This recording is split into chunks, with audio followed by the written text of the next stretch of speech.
All right, welcome back to the Copywriters Podcast with your host, the world's greatest copywriting coach, David Garfinkel. David, how you doing today? Nathan, I'm good. How are you?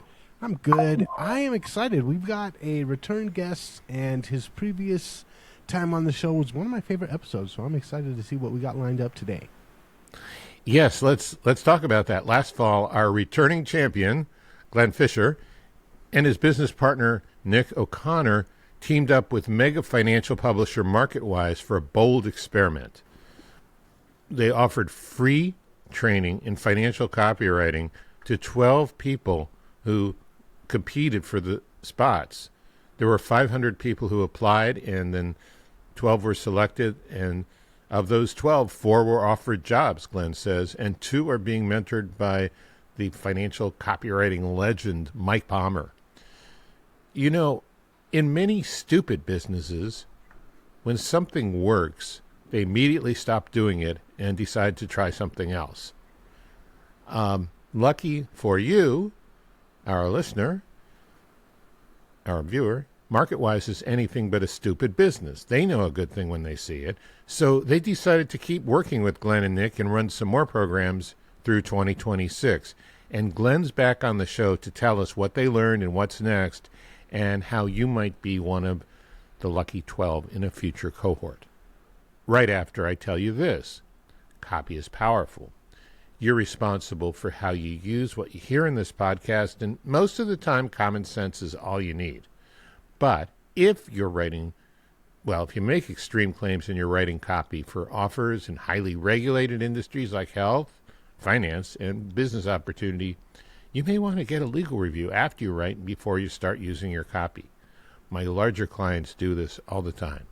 So, Glenn, welcome back, and thanks for joining us. Thank you for having me, David. It's a pleasure to be back on, and I owe you a thank you, I believe, because I understand one of the people who got hired, offered a job by Marketwise, came to the program through our last interview. The last time we spoke, they saw the message out there. They applied just sneaking in after the time limit. I think it was slightly over the thing because we tried to get it out as soon as we could. But they made the cut, and then they made the ultimate final cut into the job, the dream job. So thank you so much for attracting your listeners and providing Marketwise with one of their new copywriters. Oh, you're welcome. And as I've always said, Copywriters Podcast helps you get great jobs. No, I've never said that before, but you could start saying that. I can say it now, at least based on a sample of one. Yeah. So no, really, thank you for mentioning that, and that should give hope and inspiration to everyone who's listening and watching today. I'd love to hear your most interesting memories about this program. I mean, it was unique as best I could tell. I know of another financial publisher who I shall not mention who started something else that went in an entirely different direction and hardly ever delivered them any good copywriters. So you guys seem to have found the secret sauce, or at least the recipe. What happened? What did you guys do? What did you learn? What were some interesting moments? Walk us through that. As well as thanking you, David, I kind of need to thank everybody who applied and just put an application in, and also all 12 of the students that came into the FCU for that first class. Mm-hmm. Because, and I don't mean that just being a polite Englishman, which I may or may not be. Okay. I'm not so sure how polite I am normally. But the biggest thing, indulgently, I'll say first of all, that I learned, or rather the biggest takeaway for me, was the amount I learned, and I think it's the same for Nick. We learned so much about how to coach and get people through, get them from various different positions. Some came into the group understanding what direct response copywriting was, understanding who Marketwise were, and kind of what it all entailed. And some we we received every application on its own merit, but some we were fully aware were not aware of the industry at all, did not understand finance, did not understand really direct response copywriting as we know it, but came in open minds. And the whole group, one of the three things, I'm saying the three things, I can't quite remember the other two, but one of the three things that we wanted people to show during that was progress. We'd rather take on someone who knew nothing in week 1 and knew lots in week 12, rather than someone who kind of knew it all at week 1 and then still knew it all at week 12, because we're not kind of making any progress. We're not showing like an upward curve we can get there. But every single student showed enormous progress, and providing they all continue to learn and continue to study what we kind of set them on, I see no reason why they all can't have very successful careers in the direct response industry. So that was my biggest takeaway, was for me to see how much, when you open your mind, when you try and approach things from different perspective and see different copywriters' take on things, you can learn so much about what it is we do, how to tell people more about that. So that for me was a huge takeaway, and we've changed. I'd say we've changed slightly how we teach things, but fundamentally, I'd like to hear more. But I just want to jump in and say, I remember at one point, well, I had a lot of trouble learning copywriting, and I was able to, but I wasn't sure it was teachable to other people. And when I finally realized that it was, that like opened up a whole new world for me, that there were ways to do it, maybe not necessarily widespread or known, but definitely doable. So that's really interesting insight. You guys, in your own way, in a very specialized and highly desirable niche, found the same thing.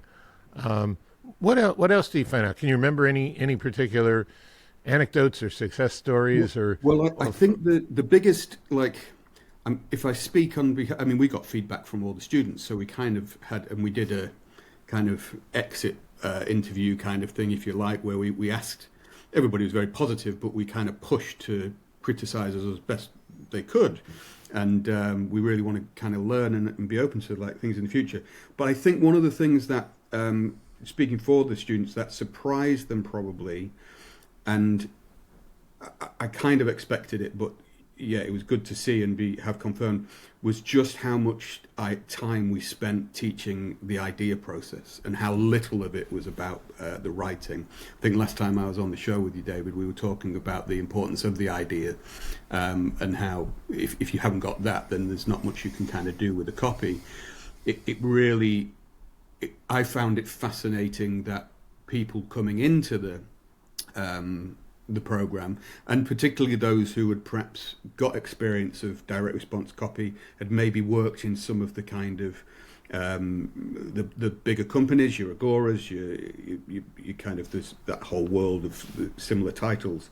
Mm-hmm. They were surprised by how we kind of rewound a little bit and went so deep on ideas and how we think about that. And then after that, it's just let's review some copy and like get the stuff up on screen and keep kind of chiseling it away. So that was interesting. I mean, when you say the biggest anecdote, my favourite bit was giving one student. You mentioned about one of them. So we 4 of the students were offered full-time positions by Marketwise, and we sat and went through each one to tell them that kind of got in and we'd like to offer them a job.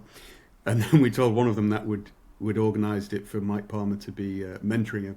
And there was a physical reaction that he kind of stepped back when we said this. He was so surprised that it got in and then to deliver that. And that was I'm a pretty cynical, emotionless guy generally. But that was like, wow, that was nice. So it was nice to see that spirit. But yeah, I think it was just, again, just seeing the beauty of copywriting and particularly of this niche, which is a difficult one. There's very few writers globally who kind of are fully in the game. But to see the creativity, to see the thinking was enormously rewarding. We did a webinar kind of announcing vaguely. We're quite ramshackle and shambolic in the way we approach things, but we kind of announced the opening of it. And we did a webinar where Nick made a claim, what was a bold claim, to suggest that writing direct response copy, particularly in the financial niche, was not only the most financially rewarding type of copywriting, but the most creative. And that's going against agencies and writing billboards for nice household name brands and all this kind of stuff. And I think the perception of direct response in the broader copywriting industry is often that it's not as creative for some reason, that there's more limitations. And I think often... Yeah, because it actually has to do something. It has to get a result. But yeah, you have to do something. You have to do some work, which is the problem. But when you have to, the creative and looking at things... We had one student who was not experienced in finance, but was experienced in psychology. And she thought about how the reader, the audience, would feel and think about the world and about the information that we were trying to share with them. And she found a way to lean into her strength and her approach, took what obviously researched and found the areas that she didn't know as much about, so some financial details and what a bond might be or what kind of options trading is and all these kind of details that we can be intimidated by. Right. But she was able to, because she used her strength and her side of creativity to come from that kind of secure place, she was able to be much more creative than maybe someone who's kind of long in the tooth, been writing financial headlines and making bold claims based on nothing for a long time. So it was just nice to see all of that across so many different people. We had people from all over the world, even in that 12, let alone the people who applied. So yeah, so it was a genuinely nice experience. It was rewarding for me and Nick because we learned so much about the process. It's rewarding for Marketwise. They've hopefully got 4 great new copywriters, and hopefully for the other, exposing my maths, the other 8 is how it works. 8, the other 8, I feel like they had a good experience, and 12 very intense weeks. We had 3 kind of full, like 2-hour calls a week. That was intended to be 1 call a week where it was like me and Nick reviewing copy, and then the other 2 either side of that day were intended as like kind of office hours. It ended up that we were all on all 3 calls almost all the time because there was a sense that, oh, actually this is good, like we're all kind of moving forward. So it was a very nice experience. Yeah. So one thing I'm really interested in personally, and I think a lot of our viewers, listeners would be interested in too, for their own personal reasons, is just starting from scratch. 3 months. I mean, that's not a long time to learn anything. What did you learn about how people succeed in a 3-month training starting from scratch? Did you come to any conclusions? Did you develop any first principles that you're going to use in the trainings in 2026? I mean, we tried to head off as much as we could. We had no idea the experience of the people that would be coming in. And part of, and it's worth pointing out, especially to anybody who might be listening or watching who is more inexperienced. Obviously, those who are more experienced, and you might work in similar circumstances, but want to get to a place like Marketwise, maybe, and that's fine, and you'll know things, but you probably have to maybe unlearn a little bit to come through the system. But we do think about those who are completely new to it on the basis that both me and Nick and many of the most successful copywriters came to copywriting and specifically straight into financial copywriting without any financial background, without any awareness of what copywriting was and what have you. And it is a long process, don't get me wrong. It took like a year at most. I think Kelly Brown, the copy chief at Marketwise, said 18 months she's seen on average. It probably took me a year to write the first like control promo when I started, and I know the same was for Nick. So it is a long process, and everybody that got offered jobs, we kind of made that clear that even though you're experienced to a certain extent and you've shown good instincts and you've written some good stuff and your ideas are strong, it still might be another year before you have any success. So we're very aware of the fact that it's a slow process. The whole concept of FCU is to try and be more efficient, I would say, in like kind of getting rid of some of the dead weeks when you're not doing anything, taking away from a copy chief who might be trying to manage 12 people rather than and write copy themselves and run the business and do all of that stuff. So we kind of can streamline it a little bit. But what we kind of noticed for those most new to it, I think there's a combination. I think you've got to be.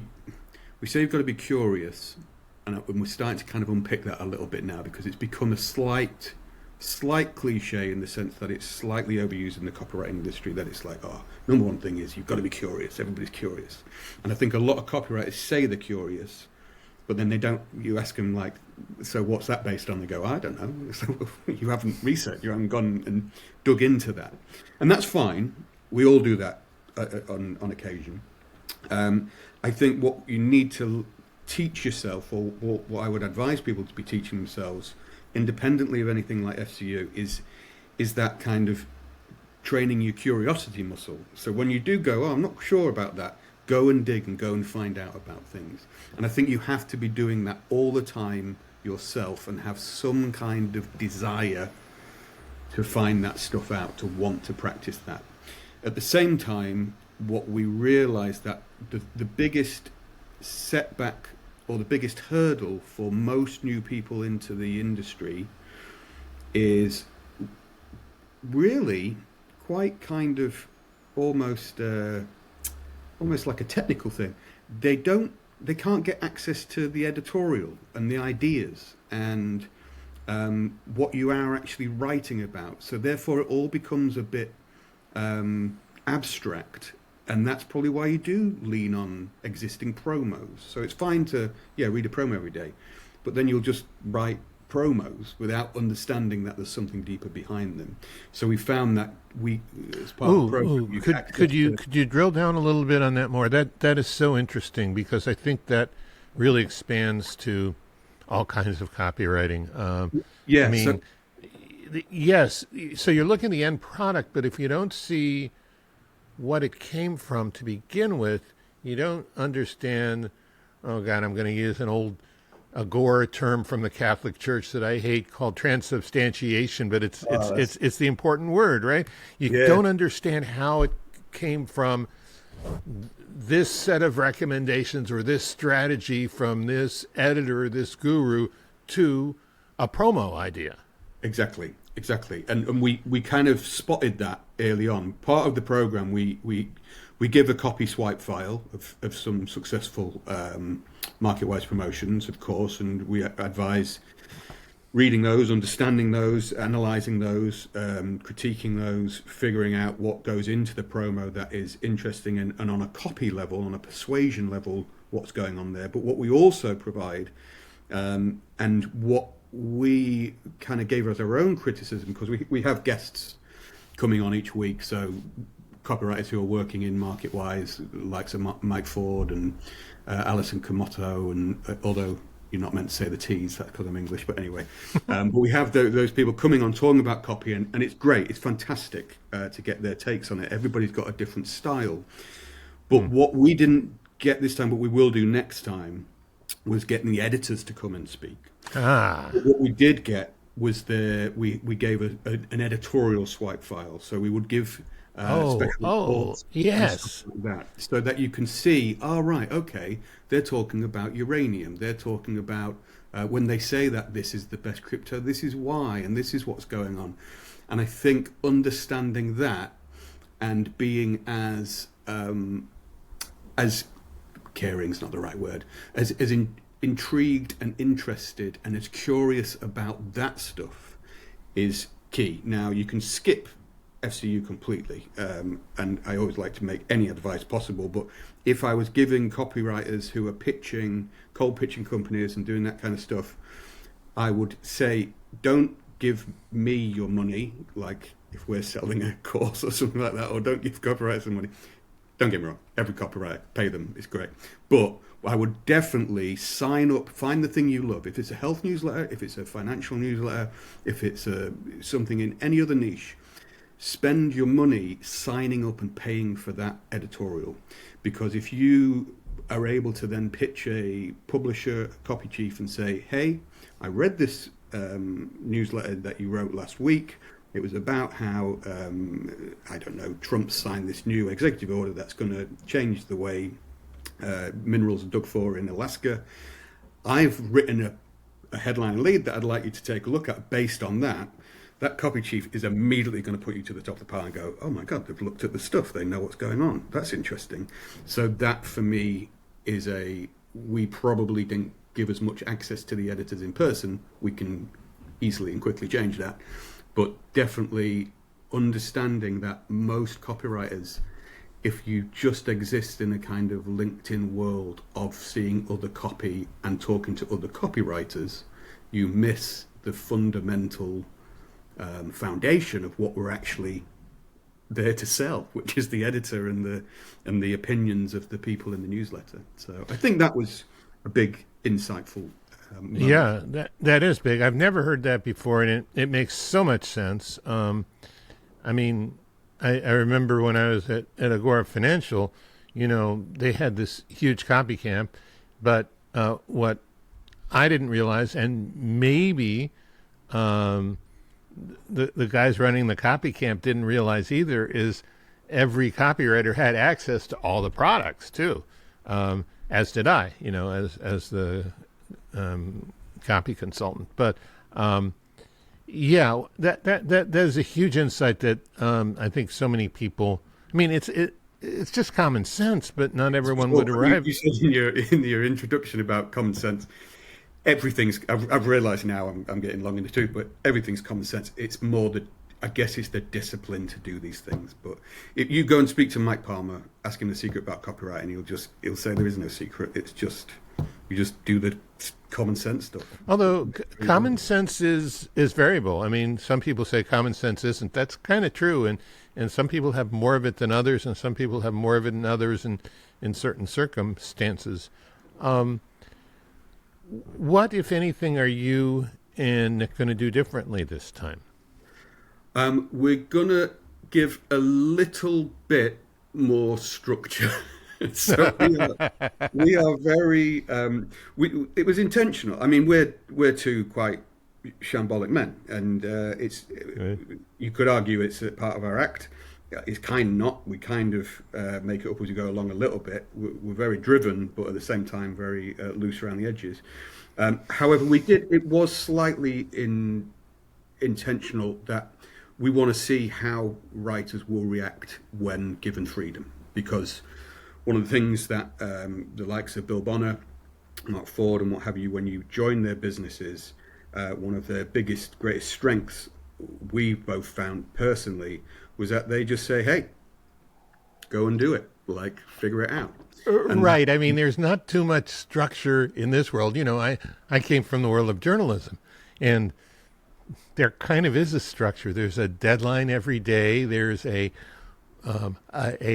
inverted pyramid and the 5 H's and the W. Yeah, 5 W's and an A. I don't know. There's a whole bunch of rules that you kind of, at least back in the day, followed. Copywriting, it's chaos every time in the beginning because it's new creation, right? It is, yeah. I mean, don't get me wrong. There's in the same way, Picasso was painting photorealistic images of Venice when he was 15 and learned the rules so he could then break them. And exactly. And so how much of that do you focus on? Or will you focus on just kind of the universal basics of copywriting? So what we've done, I guess, when I say there'll be more structure, there is quite a. So we've currently got within the thing we have basically 12 fundamental masterclasses that walk you through the weeks. And those are delivered video-wise, and that is from ideas to headlines to leads, and then gets into the kind of nitty-gritty of like lift notes and ads and stuff like that. Those kind of foundational stuff. We have, alongside that, we teach like soft skills. So I might do a masterclass on like how to be a nice person, how to work as part of a team, how to overcome imposter syndrome, stuff that don't really get talked about but is useful. Oh, and also, those are major. Yeah. Everyone I deal with, including the person who's talking to you right now. Yeah. So like if you want, and we want these people ultimately become members of staff in Marketwise, and there is a certain type of person that's going to be more successful. So we try and encourage that. Then, other than that, we have basically you have to you work on 3 headline and leads. By the end of the course, we want you to have 3 headline leads that you can submit to be kind of reviewed and seen by Marketwise to evidence your. And if Marketwise says no to somebody else, right? Yes, exactly. You can take them; they're yours. Everything on the course is yours once you've done. But what we realized. And that kind of worked in the main, but because we kind of just went, yeah, that's what we're doing, I think some people do like a little bit of, I need this deadline by here, I need this deadline by here. So we'll probably break a little bit up. What we also realized, and I got this, I was doing like a little night class I did on fiction writing, and they did little kind of writing tasks. So it might be like, imagine you were with a friend and they were either very tiny or very massive, and like write a little story of how you'd interact with them, and you've got like 5 minutes to do this kind of thing. But it makes you think in a much more creative, interesting way.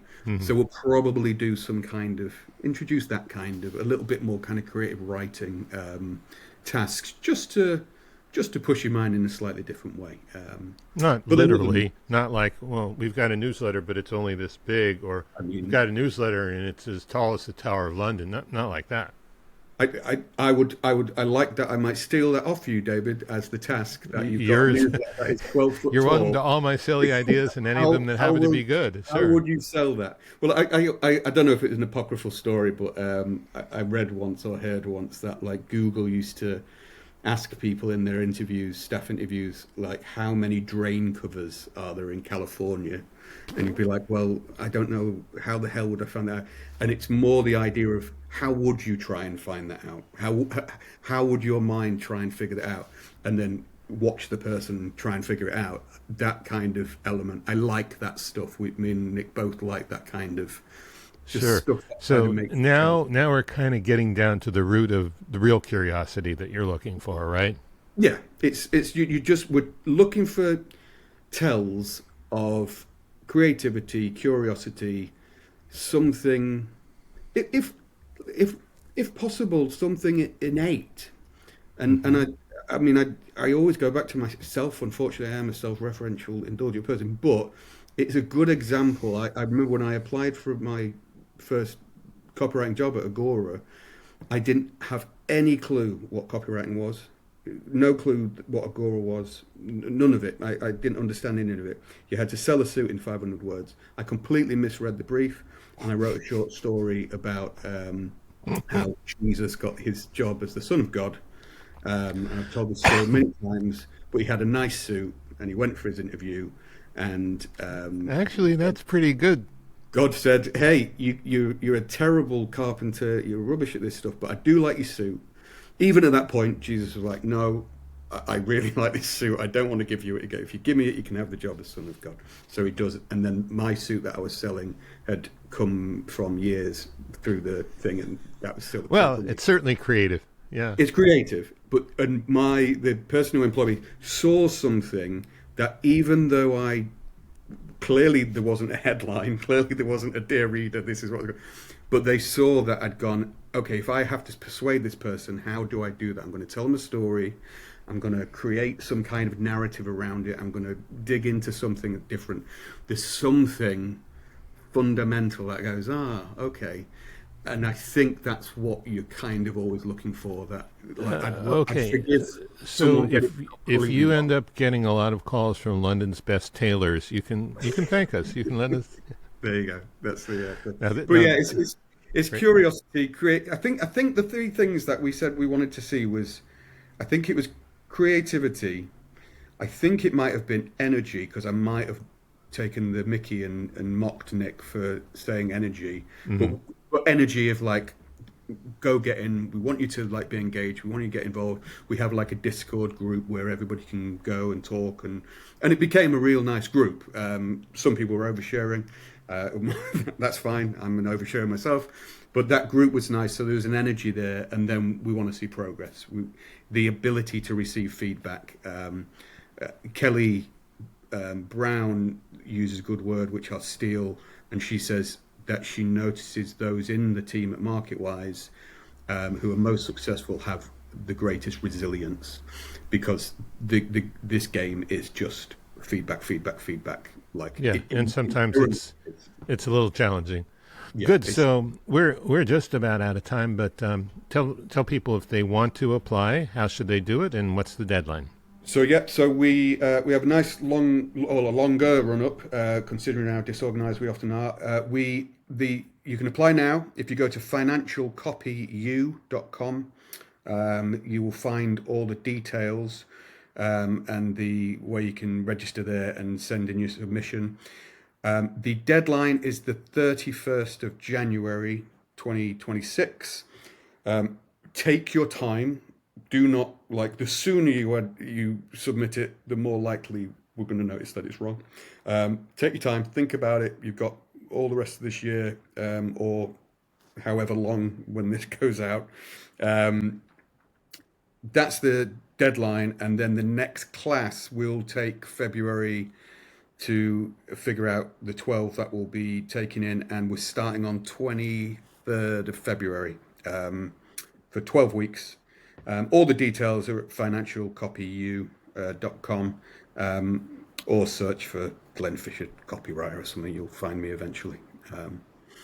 I think I've overtaken the Canadian hockey player, as the most famous Glenn Fisher online. Okay. It's give and take for a while, but I think I'm there now. You're definitely in the running for sure. Maybe you have taken him over. All right.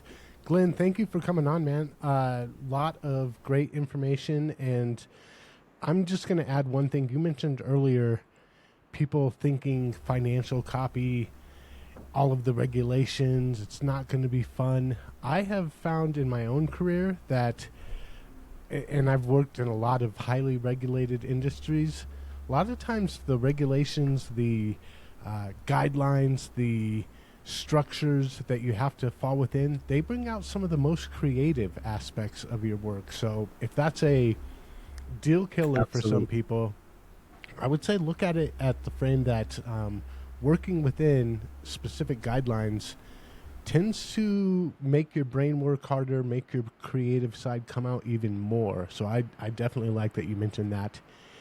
And we will make sure to put links to where people can find you and where people can get signed up in the show notes over at copywriterspodcast.com. And thanks again for coming on, man. Thank you for having me, man. As you say, brilliant point. The greatest art in the world is often dictated and made by limitation. Yeah. I defy you to find me a great artist, be it music, painting, literature, or anything. It's probably mainly defined by the limitation. If you've got legal constraints and stuff, you have to get creative. So that's the thing. Yep. So, yeah, thank you, guys. All right. Until next time, we will catch you later. Catch you later. Thanks again, Glenn. Thank you, guys.